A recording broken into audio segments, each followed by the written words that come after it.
you for the floor. Hello everybody, I'm Mathieu Ducrocq. I'm working for the National Parks Agency in Gabon. But until last year I was the coordinator of the Regional Marine Coastal IUCN program in Western and Central Africa.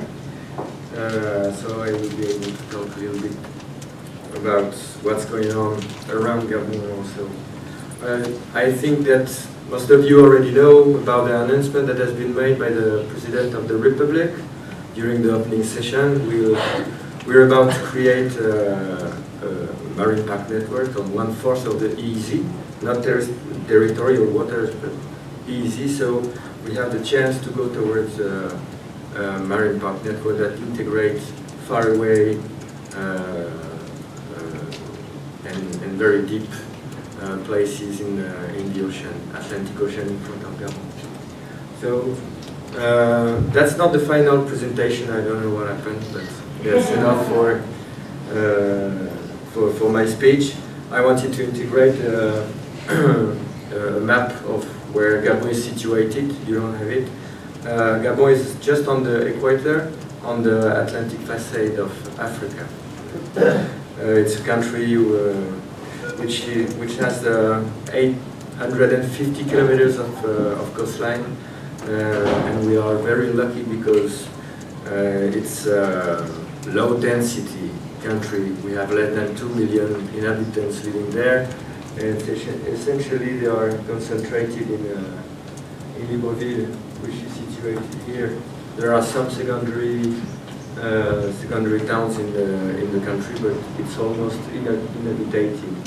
All these parks, industrial parks, are large forest areas which are absolutely not exploited. We here have quite an important oil exploitation area.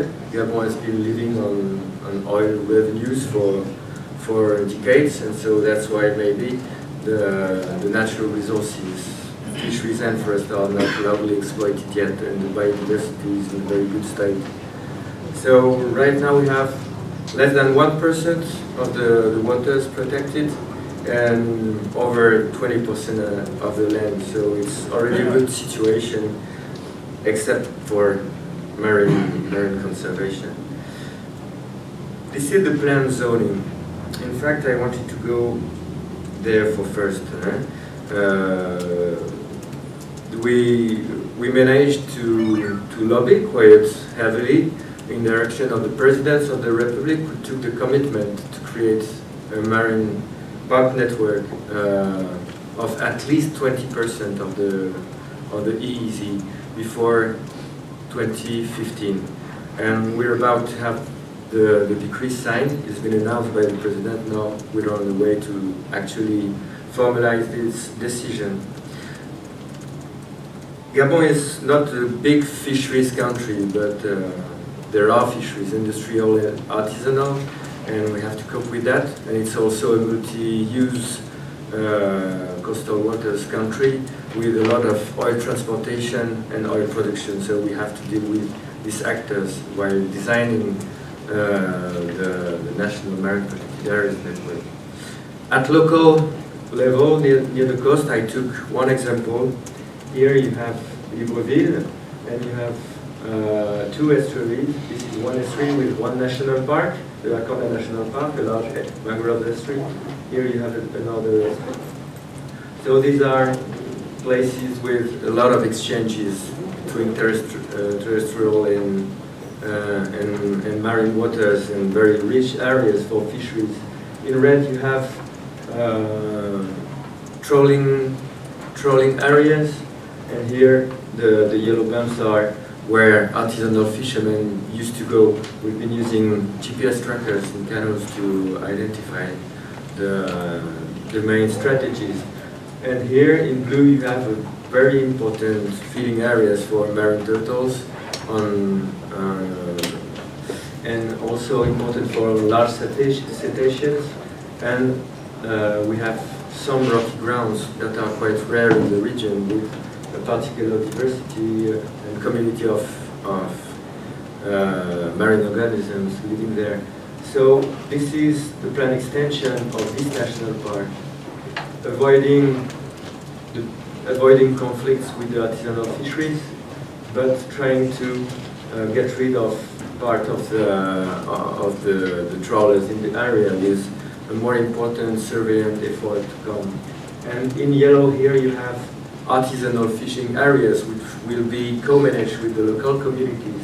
Here only analyze and outputs will be authorized because that's the way that the traditional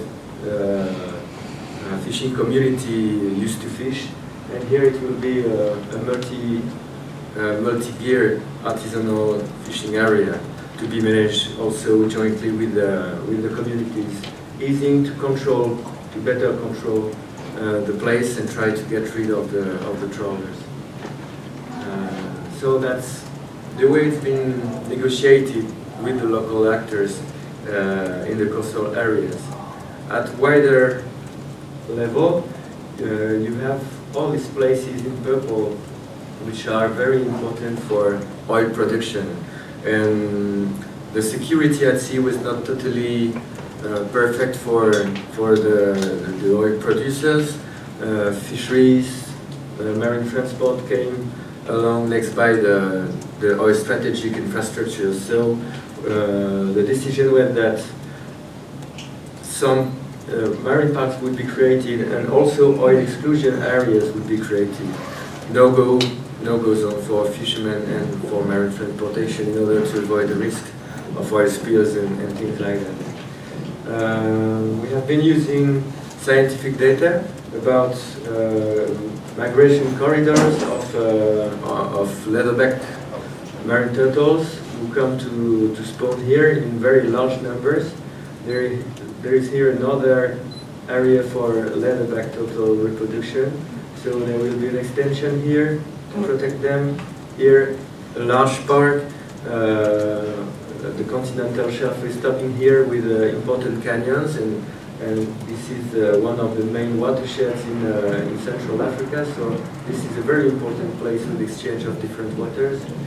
And here is an area in between tuna fisheries areas that we decided to close to any kind of activity. To check what it can give in the future. We don't have all the scientific information to decide whether this is the good situation, but through adaptive management and zoning, we think that in the future we will manage to adapt better what's proposed here.